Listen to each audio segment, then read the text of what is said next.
भक्त और भूखा कुत्ता की अद्भुत कहानी।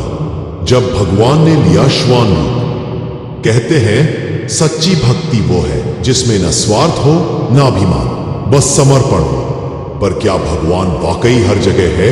क्या वो हमारी परीक्षा लेते हैं? एक गांव, सूरज ढल रहा है, मंदिर की घंटियां बज रही हैं। हरिदास 60 वर्षीय वृद्ध अकेला रहता है, गंगा किनारे एक झोपड़ी में। हर दिन गंगा स्नान करता है, तुलसी पूजा करता है और भिक्षा में जो मिले वही खाता है। प्रेममय, करुणावान, लेकिन अति अनुशासन प्रिय। भोग किसी को नहीं दूंगा। भगवान के भोग में अशुद्धि नहीं चलेगी। दर्शकों को उसके जीवन की झलक दिखती है, कैसे वह घंटों पूजा करता है, तुलसी के पत्तों को सावधानी से धोता है और भगवान को भोग लगाता है। अगले दिन भूखा कुत्ता आता है। एक दिन जब हरिदास ने भोग बनाकर तुलसी दल अर्पित ही किया था, तब झोपड़ी के बाहर एक भूखा और वाकुबा कुत्ता आता है। कांपता हुआ, हड्डियां दिखती हैं, भूख से व्याकुल। तब वह कुत्ता भोग की ओर देखने लगता है और धीरे से भौंकता है। हरिदास गुस्से में आ जाता है और कहता है, दूर हट अशुद्ध प्राणी, ये भगवान का प्रसाद है, अपवित्र ना कर। कुत्ता चुपचाप चला जाता है। हरिदास शांत मन से भगवान को भोग अर्पण करता है। उसी रात्रि हरिदास को सपना आता है। स्वप्न में भगवान का प्रकट होना दिखता है। तब भगवान कृष्ण प्रकट होते हैं, पर उनका चेहरा दुखी है। भगवान कृष्ण हरिदास से कहते हैं, आज मैं भूखा था, तेरे द्वार आया था, तूने मुझे भगा दिया। हरिदास चौंक जाता है और कहने लगता है, प्रभु आप कब आए? श्री कृष्ण कहते हैं, मैं उस कुत्ते के रूप में आया था। मेरे लिए कोई रूप अपवित्र नहीं। भक्त की भक्ति ही मेरी शक्ति है, पर तूने मुझे भगा दिया। तब हरिदास रोने लगता है और जागते ही भागकर बाहर आता है, लेकिन कुत्ता कहीं नहीं मिलता। हरिदास का परिवर्तन, तब करुणा का जन्म होता है। अब हरिदास बदल जाता है और वह हर रोज भोग से पहले किसी भूखे जीव को देखता है, चाहे वो इंसान या जानवर कोई भी।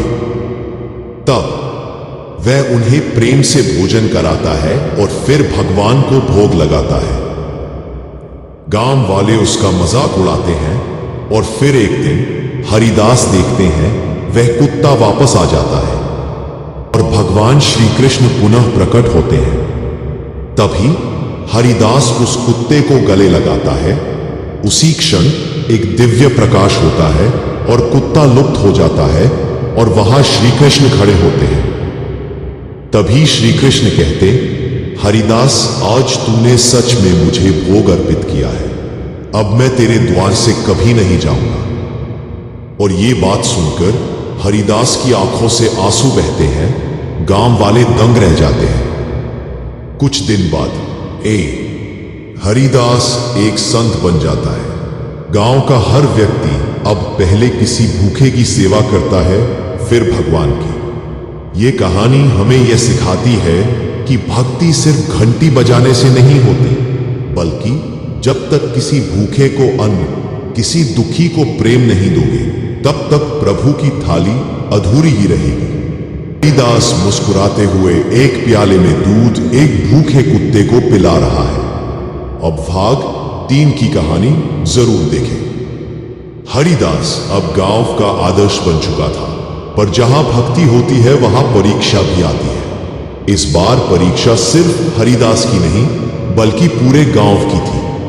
कुछ दिन बाद हरिदास के गांव में संकट आ जाता है। एक दिन गांव में अचानक सूखा पड़ता है। 3 महीने से बारिश नहीं हुई। खेत सूख चुके हैं, तालाब और कुएं सूख गए हैं। लोग परेशान, मवेशी मरने लगे।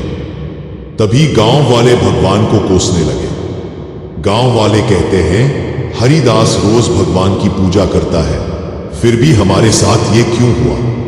तभी हरिदास प्रतिक्रिया करता है। तभी हरिदास शांत था। वह गांव के कुएं से बचा हुआ पानी लाकर एक बूढ़े बैल को पिलाता है। तभी गांव वाले उसे घेरते हैं और कहते हैं, कब तक पूजा करेगा हरिदास? भगवान कुछ नहीं कर रहे। हरिदास कहता है, दवाई, अगर हम सच्ची सेवा करें तो प्रभु को आना ही होगा। विपत्ति और बढ़ती है। अब हालात और बुरे हो जाते हैं। एक रात गांव में अग्नि लग जाती है, कई झोपड़ियां जल जाती हैं। तभी एक महिला का बच्चा उस झोपड़ी में फंसा रह जाता है और कोई उसे बचाने की हिम्मत नहीं करता। तभी हरिदास भागता है, आग के बीच से बच्चे को बचा लाता है, लेकिन खुद बुरी तरह जल जाता है। तभी भगवान का पुनः आगमन होता है। हरिदास अचेत अवस्था में है। उसी रात स्वप्न में फिर से श्री कृष्ण प्रकट होते हैं। अब उनके साथ मां गंगा भी है। कृष्ण कहते हैं, हरिदास, तूने आज फिर मेरी परीक्षा पास की। जहां लोग सिर्फ फल चाहते हैं और तूने मेरी सेवा में डूबा रहा। तभी मां गंगा कहती है, अब तेरे गांव पर संकट नहीं रहेगा।